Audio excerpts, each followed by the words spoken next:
everybody. Welcome back to Ghosting with Anya. I'm your host, Anya Smith, also the author of Anya's Ghost Stories Volume 1 and Volume 2, The Return of the Dead. So this morning we were at the zoo. We had a great day. First, we went to Burger King for breakfast this morning. I woke up like around 9 a.m., maybe about 5 minutes after 9 a.m. And also, after that, got up, had gotten dressed, got cleaned up a bit, and Chris and I were out the door, went to Burger King, get some breakfast. He had a sandwich. I had French toast sticks. Sausage, bacon, egg, and cheese. Yep, and I just had a French toast sticks with the syrup and Diet Cokes. So after that, we had breakfast. Already did my meds, of course. We went straight to the zoo. It's the Henry Dorley Zoo. Oh, yeah, that's the one. Henry Dorley's Zoo. We got our tickets and we got it scanned. Then we decided to explore the entire zoo. And then around 11:30, we went to the aquarium where they had some lunch. We actually ate some lunch, ran into some old friends, apparently my husband's co-workers. And then we continued we saw some animals, took pictures. I will put them on YouTube. You'll see it. So I took a picture of myself. Also took a picture of my husband, Chris. I just want to say thank you guys for supporting this channel. It's very important to me and to everyone else and to all of you guys. I know it is, but we are still packing up our stuff and we are moving. So for the next 2 weeks, I'm still going to be right here until we get the internet set up at the new place. So tomorrow morning, we will be picking up the keys to our new house, and then we're going to start loading up our packed up stuff and taking to the house. Well, Chris already started loading up the car, and tomorrow we're going to put some boxes in the new house. So hopefully we will continue packing and loading them up and also taking them to a new house. So one by one, it depends, little by little. But today was a great day. My body's in pain right now. I took some ibuprofen. My legs are in extremely pain. So that's why we're not going for a walk again tonight, because it's already dark outside. We had instant rice for dinner tonight. I had chicken, white rice, cucumbers, and tomatoes. So we have a new story for you guys tonight. It's called The Bride in the Orchard. Something tells me there is a ghost of a bride who died probably in the orchard. No wonder why she is inside the orchard. Maybe she died near the orchard, or the orchard tree somehow killed her. But you never know. But let's just find out. So today is the 17th and tomorrow's the 18th. So that's when we are going to pick up our new keys to our new residence.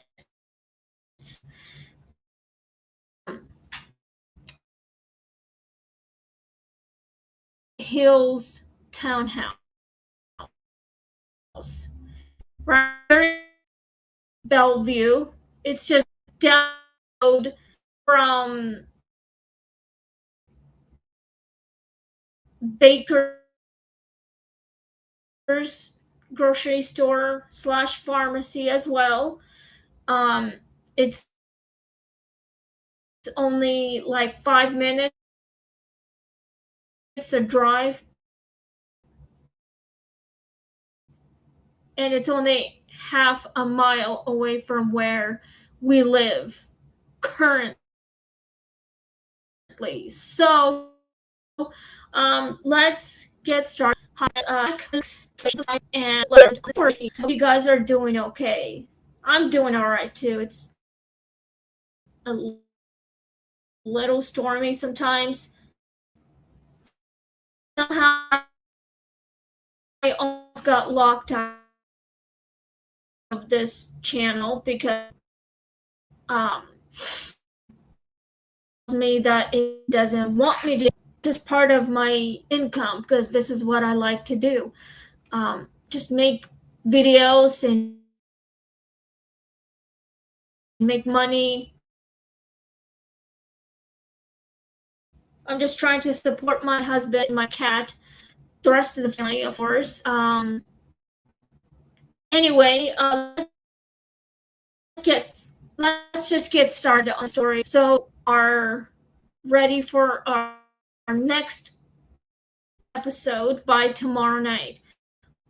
So, tomorrow night we will be doing episode 100. So, let's get started.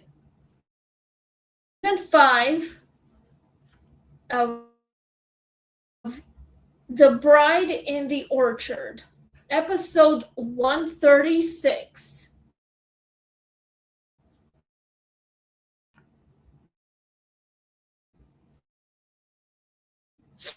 Rachel had not wanted to come to the mother's family obligation has a disguising itself as duty until you are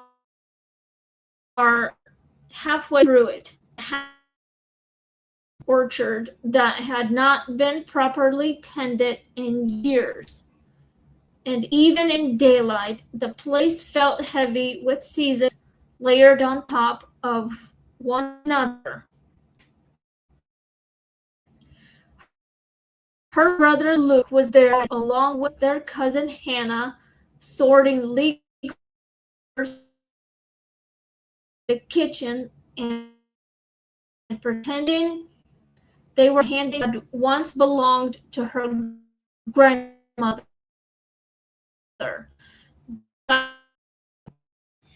No one else wanted it, not for emotional reasons exactly, because its windows faced the orchard. As children, all three of them had been warned never to look too long into those trees after dark. Their grandmother used to say the orchard kept one of its daughters. Everyone laughed about it back then. No one laughed now. Something tells me there is some sort of legend going on with the orchard.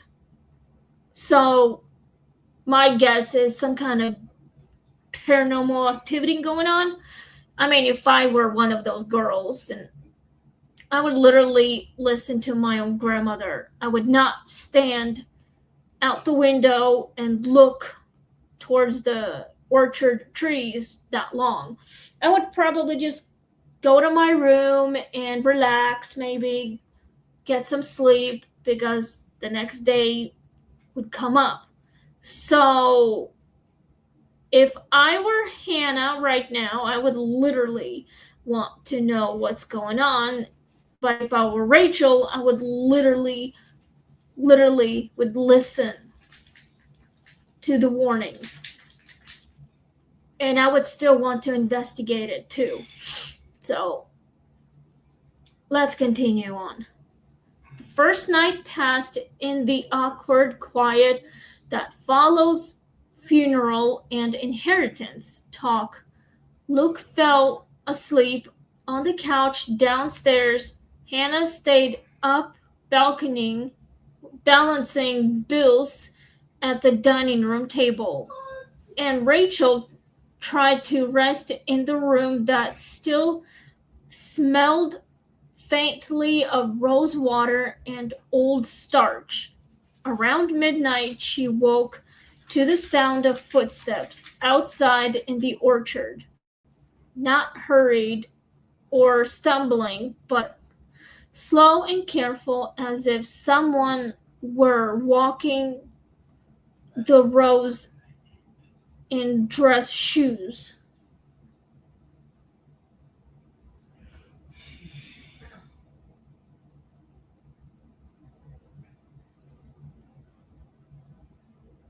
She sat up and listened harder.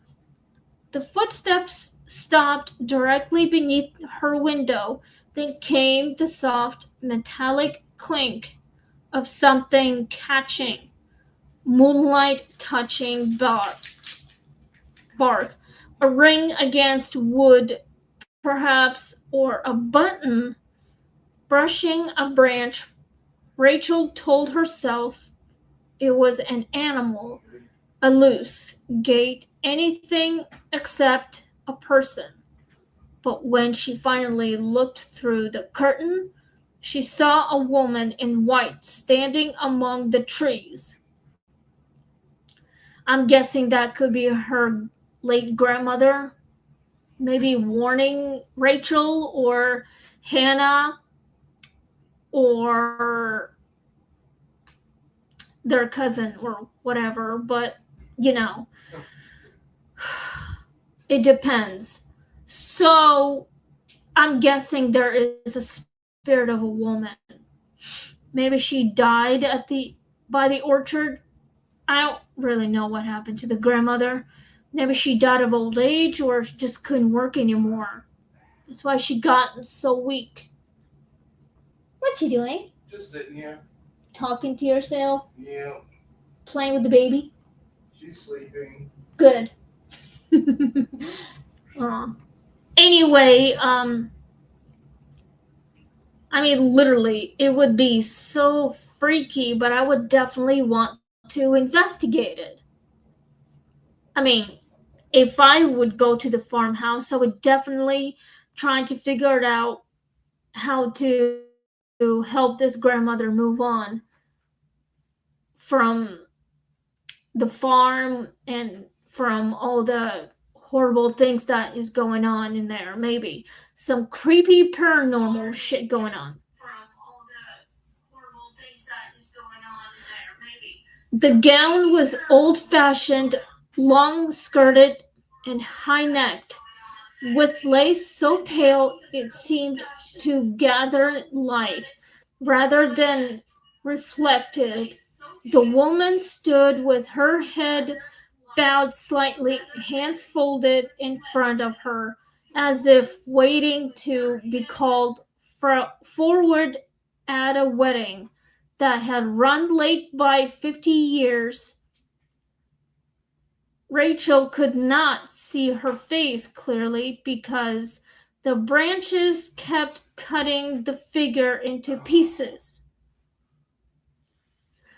What she saw instead was movement, the slow turn of the woman's head toward the house, and then, more specifically, toward Rachel's window.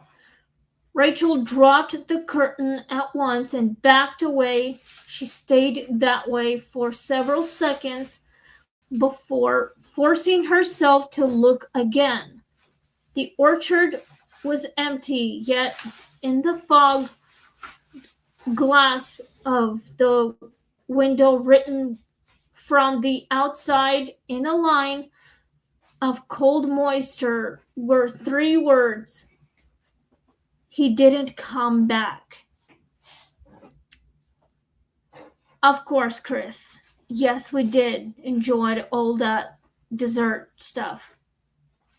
So today it was fun. I loved it. We should come back again next year. But anyway, well, something tells me that the spirit finally noticed that this person never showed up again, like never came back. So anyway, things happen all the time. But if a spirit knows that this person is never coming back, perhaps the spirit understood the betrayal and knows that the living will never come back unless they come back for the funeral or something like that, or wherever. So anyway, I hope you guys know what I'm talking about, especially with the farm. Speaking of farms, we have my husband's grandparents living at the farm in Bedford, Iowa. So when the time comes, my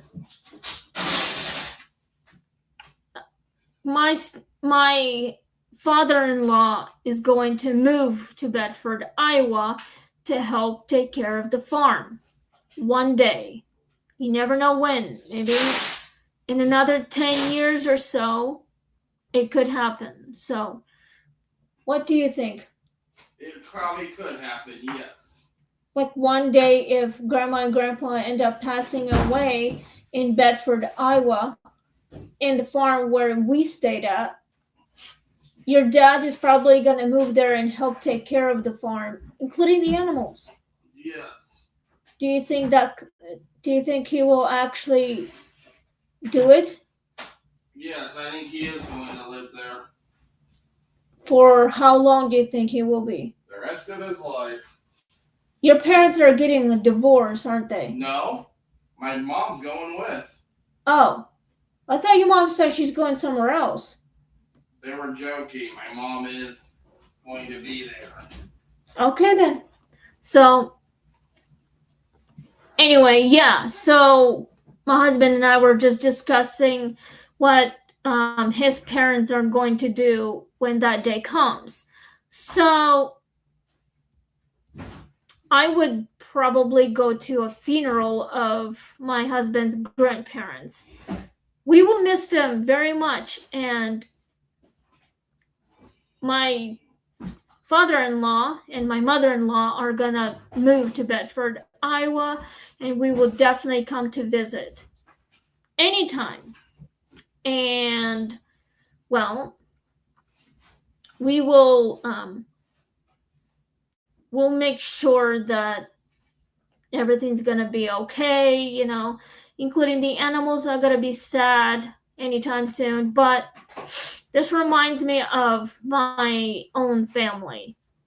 Like my father's father, he was a farmer back then. He was, I don't know, taking care of all the gardens. He was like a gardener. He was like a farmer, but with the garden, that sort of thing. So he passed away, I don't know, like in 2017. It's been, well, 9 years by now. So yeah, but that's okay. I never had a chance to go to my own grandfather's funeral, but it's because I never knew who he was, because I never had a chance to meet my father's father. The reason why is because he didn't want to get to know me. So that's why he passed away, and he never regretted it for ignoring me and my mother. But that's fine. But maybe one day I will join him and my mom's parents too. All right, so let's get back to the story. We are in 20 minutes. So once the story is done, we'll go straight to the questions. And once we're done with all the questions and answers, I will sign off. Maybe I'll read a book. I need to finish reading my book and then get cleaned up, get ready for tomorrow. Tomorrow's a good day and a big day for us. So anyway, let's continue on with the story. So Rachel went downstairs without trying to seem calm and found Hannah still awake. To her relief, Hannah believed her immediately, though not because she had seen the figure. As a teenager, Hannah admitted she had once looked from the upstairs landing during a storm and seen a woman in a wedding dress standing by the farthest apple tree. She never told anyone except their grandmother, who only nodded and said, "Then she showed you too." Luke predictably wanted facts instead of folklore. By morning, he had searched family records and old letters while pretending to roll his eyes at their fear. What he found unsettled him enough to stop mocking.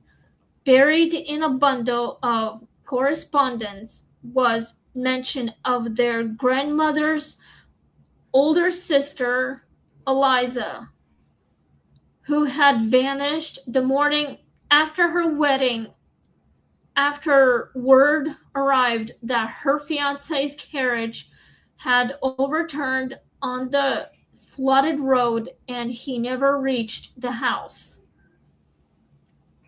Apparently, there's a woman who died after the day after she got married. Apparently, that is so sad and very weird. Apparently, the grandmother's big sister somehow died in some kind of accident, and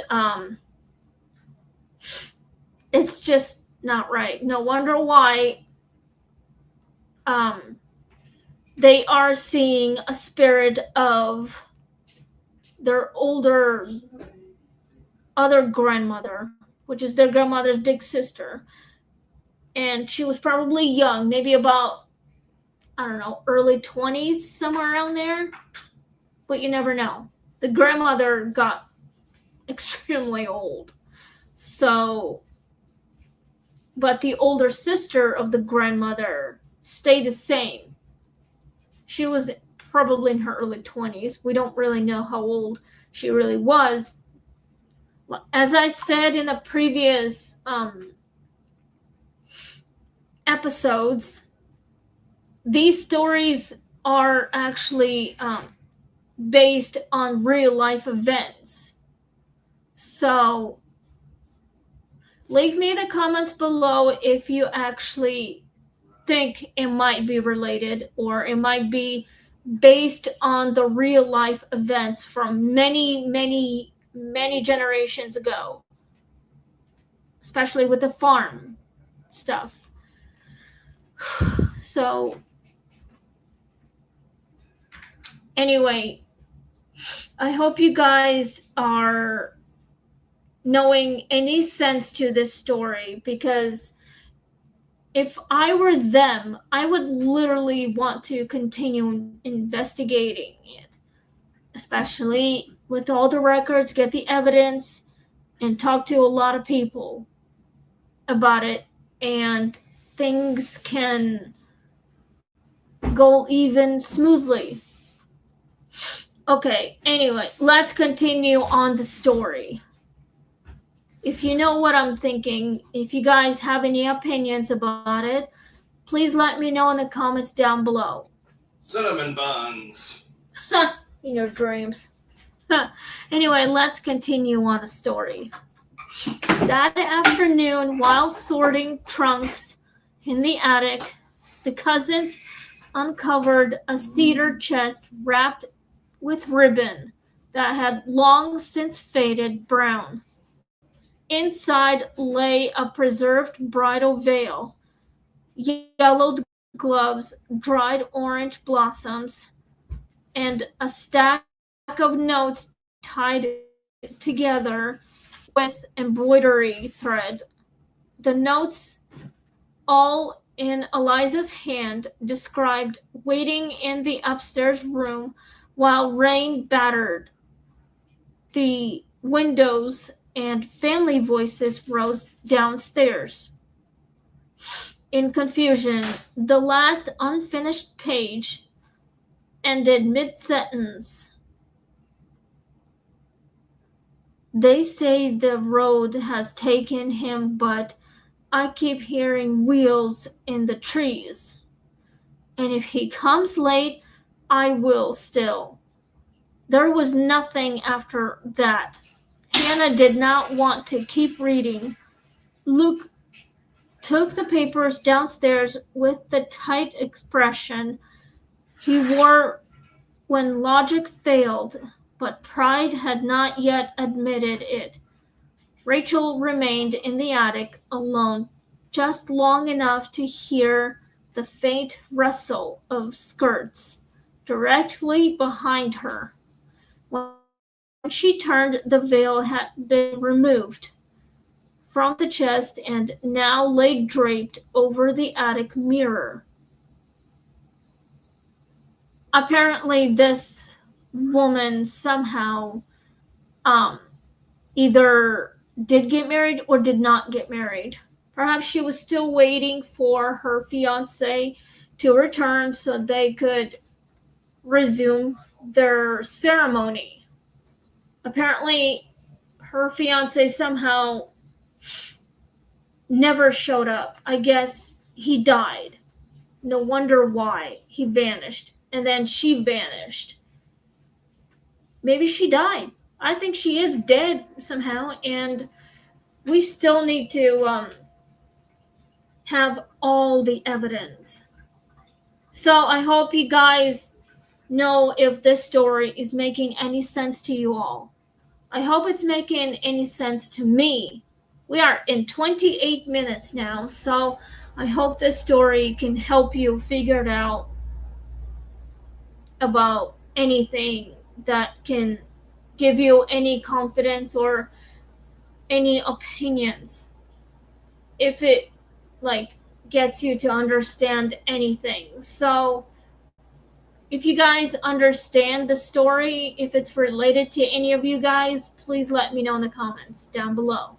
I would love to hear what you guys think about this. Okay, let's continue on the story.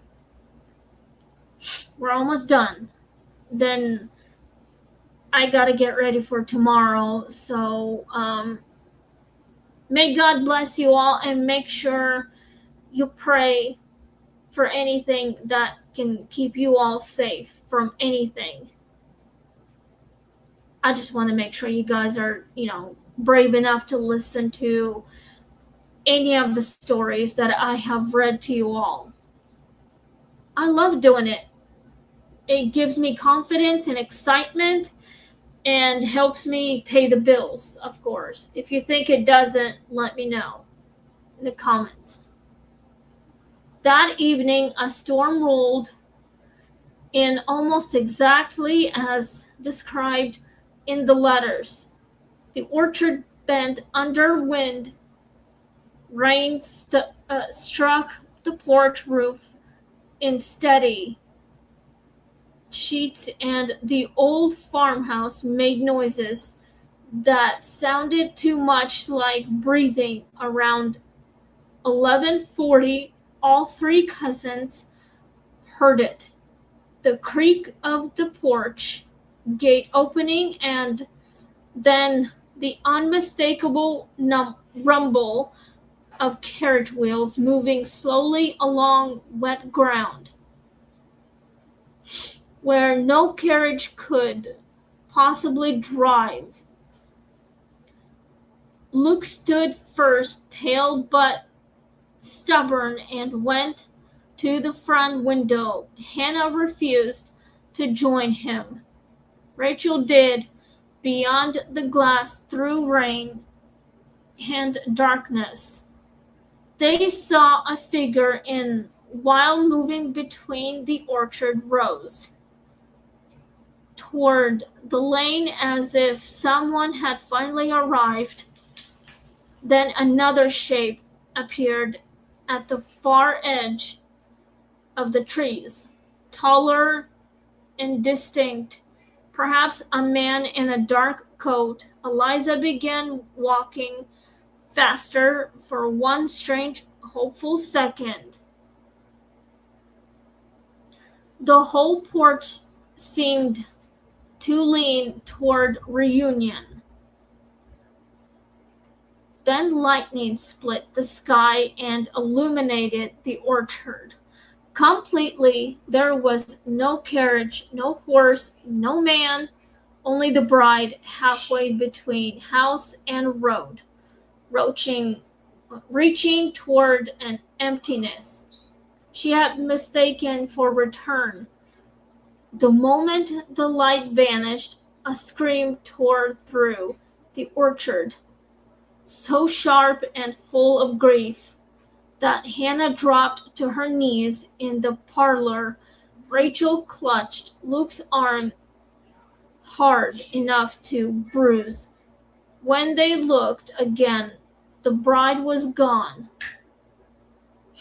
but every apple tree nearest the house was shaking violently, though the wind had already started to ease. The cousins spent the rest of the night together in the kitchen without speaking much. Sometime near dawn, the house felt quiet in a way it never had before. Something tells me that the bride didn't see her future husband. Somehow he never showed up and she died alone in the wedding dress somehow. Maybe she took her own life because her fiance never showed up. Maybe he left her in the altar somehow. But yeah. And now my husband is mumbling, saying the banshee somehow. Itchy, I just shaved. Oh, I thought you said the banshee. It's Oh, kind of funny though. Sorry about that, guys. My husband likes to mumble a lot. He talks to himself out loud just by thinking out loud. But that's fine.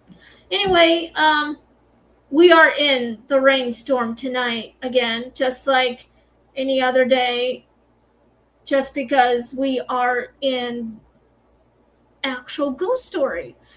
I pulled down your flower thing you deer made you. Where is it? Right there. Okay, that's fine. You mean the part where the book was? Yep. Can you pack it? I'll pack it. I'll probably just carry it to any place. Okay. Yeah, we are still packing up our stuff, so we're getting ready to take our stuff into the new house, unloading the car and put it wherever it needs to go. It doesn't even matter where. But we'll figure something out. So little by little, we have to get our shit and taken care of. So for the next 2 weeks, I'm gonna leave my laptop with my microphone in the little light here until the Cox internet shows up at our new house to set up the internet there.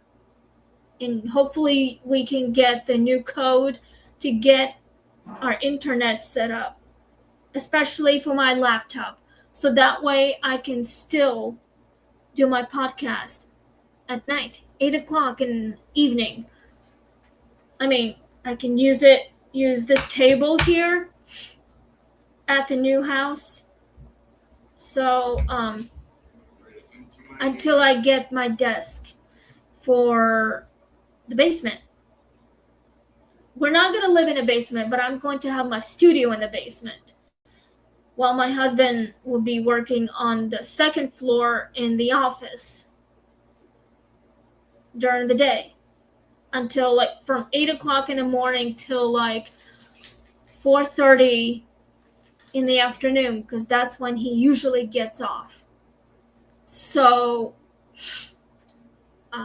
that's all I can say right now. Okay, we are in 36 minutes right now. The story is almost done, so let's continue on. The next morning, Rachel returned alone to the upstairs bedroom window. The orchard stood still beneath a pale, wet sky at the base of the farthest tree, where Hannah remembered seeing the woman years earlier.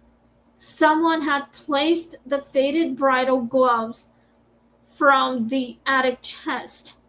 No one claimed to have moved them. Rachel left them where they were.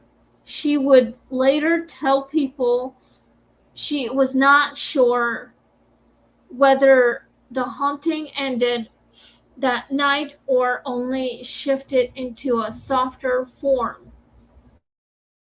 But the orchard never again showed a woman in white to anyone in the family. Luke liked to say that perhaps Eliza finally saw what lightning had made clear and stopped waiting. Rachel thought something else.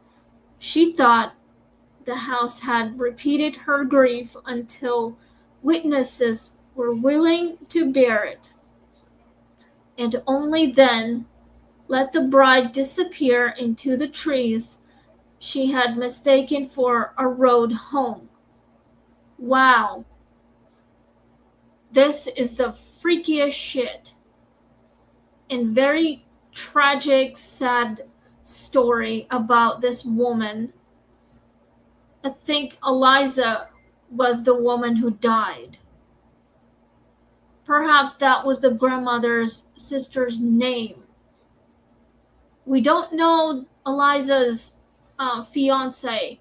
Maybe she never had a chance to get married, so she was grieving and reliving that day she lost her fiance and the day she lost her own life. So,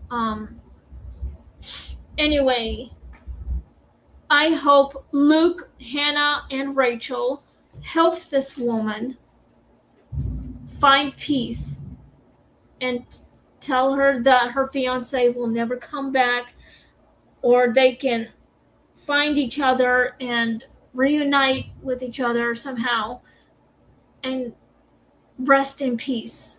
I hope they did. We are in definitely some kind of weird storm tonight, just like in the story. Okay, we've got some questions from all the audience. I hope you guys like it, but if you guys know what I'm talking about, let me know in the comments down below. So, we only have about 10 questions before I sign off, because we are getting closer to being done with this episode. So, let's get started on the story. Well, actually, on the questions. Do you think Eliza was waiting for her fiance or for the truth? I think she was waiting for both. She was waiting for her fiance to come back so she could marry him. And the truth was that he never showed up.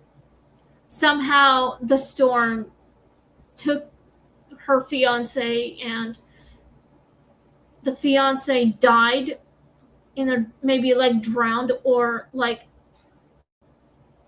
killed by the carriage, and never came back. So somehow he flooded. The rain got so bad and it flooded everything, and he was never found again. So I think it was both. It was probably the truth that her fiance was lost in the thunder rainstorm, and Eliza had her heart broken, and then she just died just like that with the grief. So hopefully she found what she was looking for, and somehow she's at peace now. Let's go to number 2. What is sadder, a haunting built on love or one built on betrayal? Well, I think a haunting was built on love, not betrayal. Even if it was a betrayal, it was probably because maybe her fiance left her at the altar to marry somebody else, maybe. Maybe he was having an affair. No wonder why he never showed up at their own wedding. So I'm guessing it's probably built on love. Let's go to number 3. Would you have looked out into the orchard after hearing footsteps?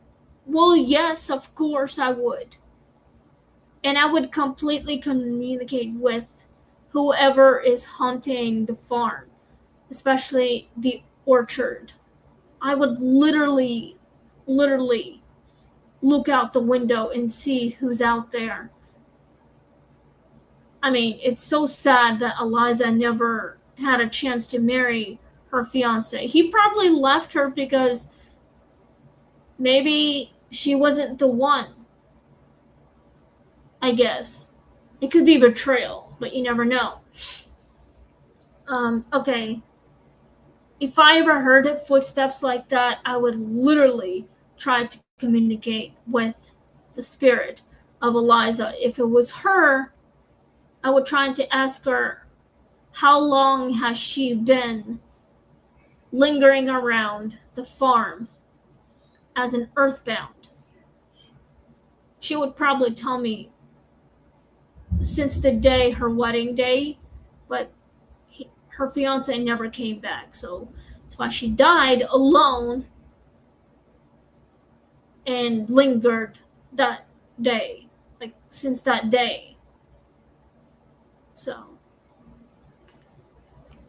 that probably makes sense. I hope it does make sense to you all. We are in 43 minutes. Wow. We're almost done, so we're getting there. Let's go to number 4. What do you make of the message on the window? It says that he didn't come back. It said that her fiance never showed up because he vanished from the flood.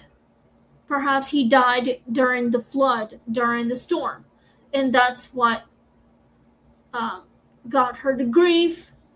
And this is why she died, and she understood it.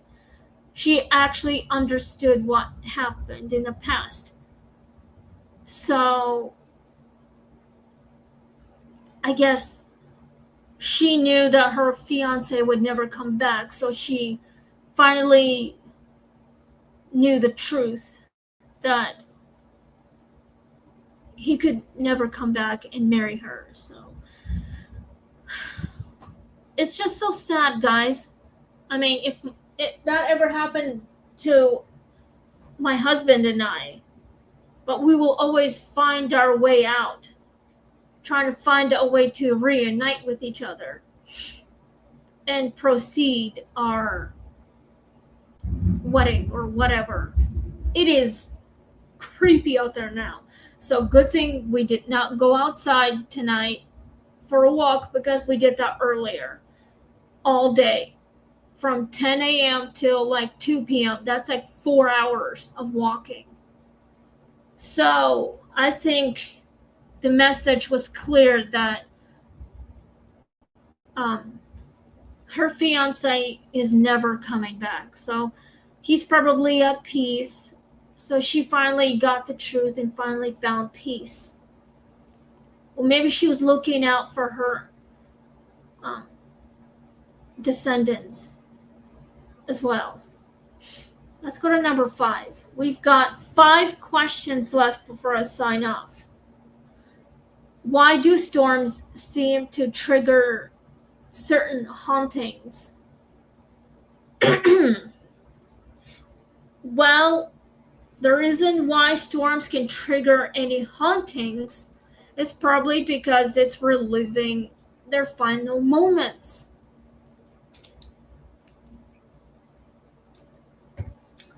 Because it knows what happened when Eliza was still alive. When she was a human being. She was in her bedroom getting ready because the ceremony is about to start. So she was waiting for her fiance, but he never showed up. It's a memory that keeps replaying its final moments.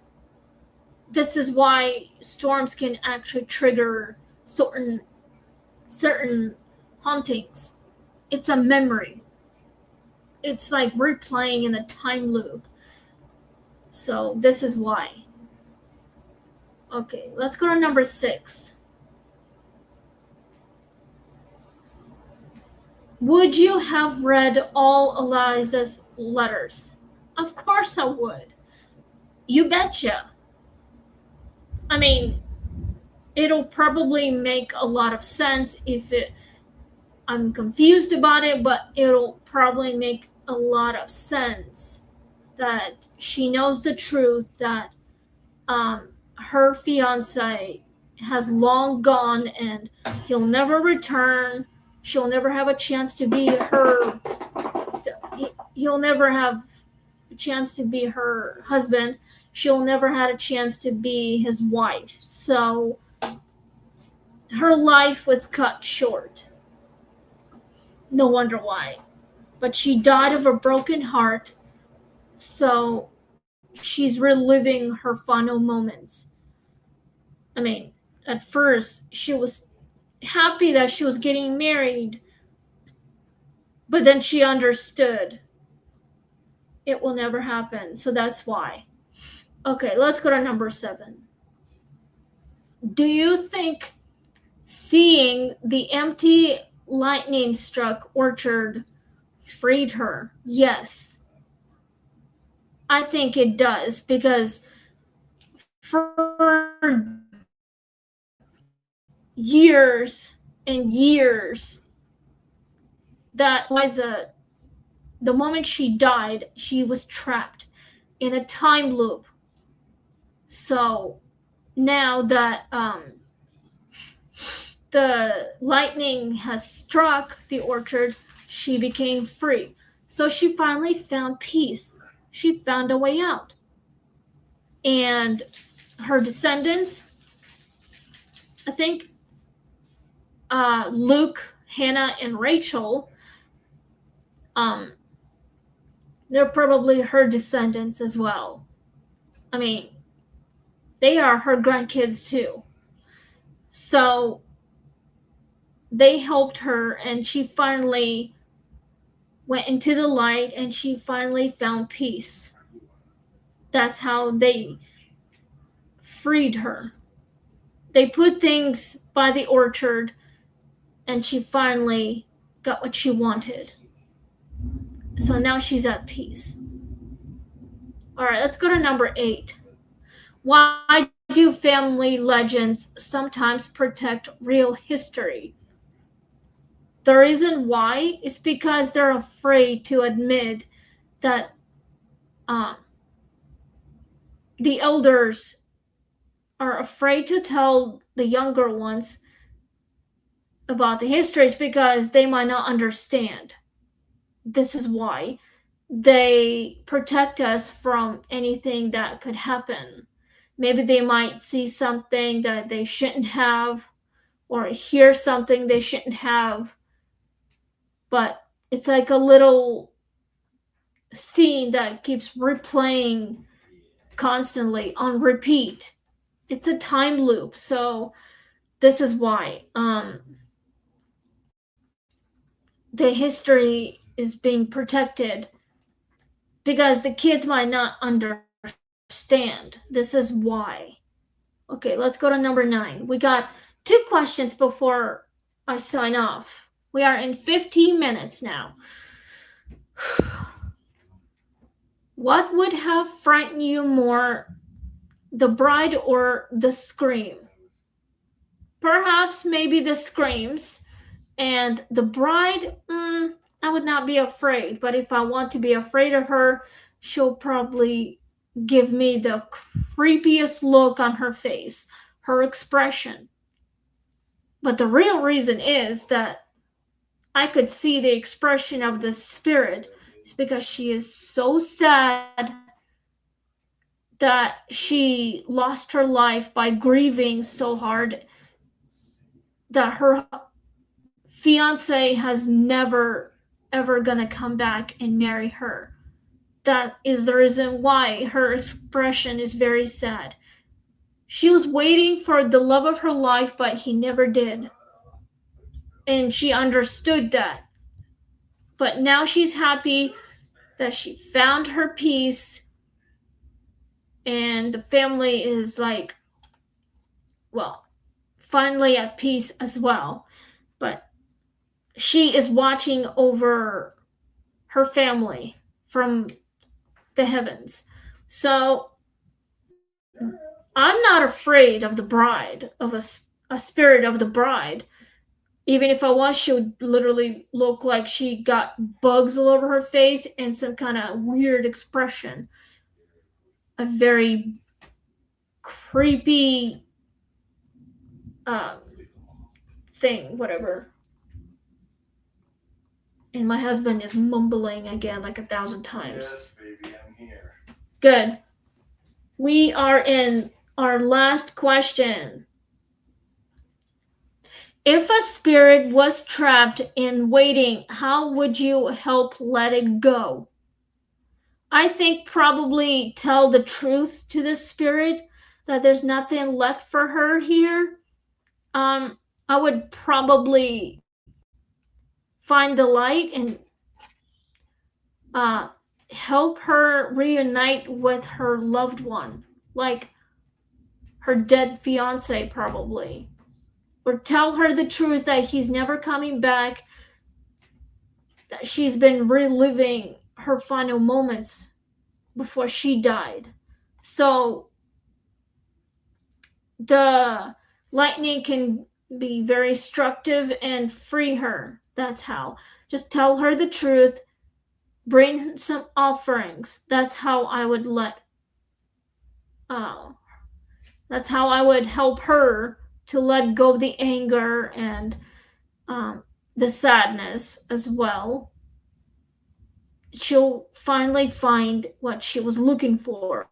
She didn't have to wait for him anymore. That's how I would help. All right, guys, we are out of time. It's been 54 minutes now. So thank you guys for listening.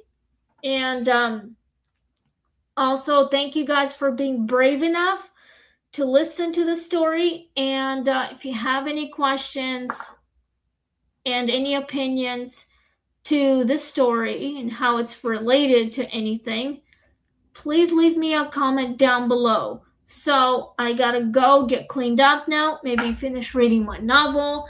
If I'm too tired, I can do it tomorrow. And I gotta finish knitting. Or perhaps I'm probably knitting a blanket for my friend. So anyway, thank you guys. Have a wonderful night. Stay safe.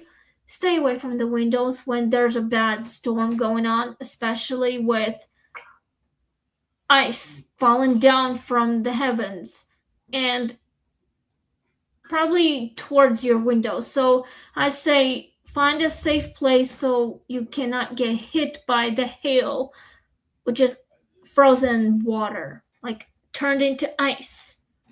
So have a wonderful night. Stay safe, stay spooky, and please click like, share, and subscribe. Thanks for watching, and we'll see you all tomorrow night on episode 137 of Ghosting with Anya, the librarian after closing. Episode 137. Thank you guys, and good night. And may God bless you all, and may God protect you at all times, even at the worst times ever.